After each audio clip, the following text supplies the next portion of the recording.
पौराणिक कथा के अनुसार करवा नाम की पतिव्रता स्त्री थी। उनका पति एक दिन नदी में स्नान करने गया तो नहाते समय एक मगरमच्छ ने उसका पैर पकड़ लिया। उसने अपनी पत्नी करवा को सहायता के लिए बुलाया। करवा की सतीत्व में काफी बल था। नदी के तट पर अपने पति के पास पहुंचकर अपने तपोबल से उस मगरमच्छ को बांध दिया। फिर करवा मगरमच्छ को लेकर यमराज के पास पहुंची। यमराज ने करवा से पूछा कि हे देवी, आप यहाँ क्या कर रही हैं और आप चाहती क्या हैं? करवा ने यमराज से कहा कि इस मगर ने मेरे पति के पैर को पकड़ लिया था, इसलिए आप अपनी शक्ति से इसे मृत्युदंड दें और उसको नरक में ले जाए। यमराज ने करवा से कहा, अभी इस मगर की आयु शेष है, इसलिए वह समय से पहले मगर को मृत्यु नहीं दे सकते। इस पर करवा ने कहा कि अगर आप मगर को मारकर मेरे पति को चिराई का वरदान नहीं देगी तो मैं अपने तपोबल के माध्यम से आपको ही नष्ट कर दूंगी।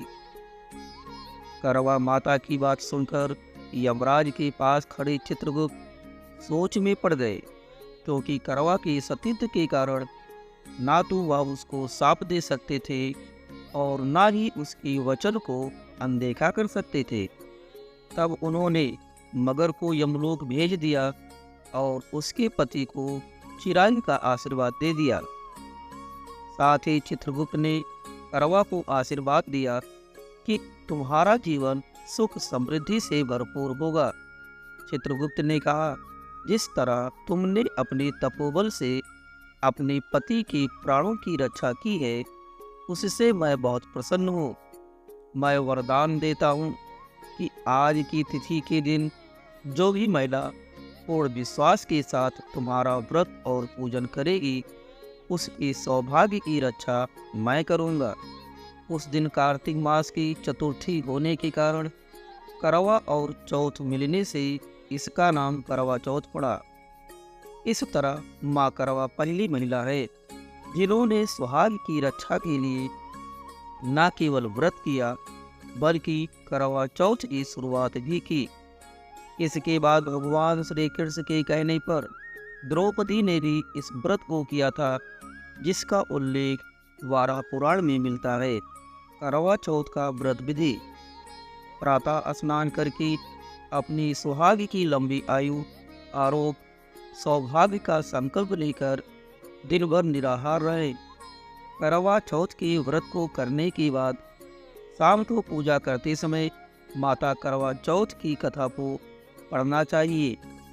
साथ ही माता करवा से विनती भी करनी चाहिए कि हे माँ, जिस प्रकार आपने अपनी सुहाग और सौभाग्य की रक्षा की, उसी तरह मेरे सुहाग की रक्षा करें। साथ ही यमराज और चित्रगुप्त से विनती भी करे कि वह अपना व्रत निभाते हुए हमारे व्रत को स्वीकार करे और हमारे सौभाग्य की रक्षा करे।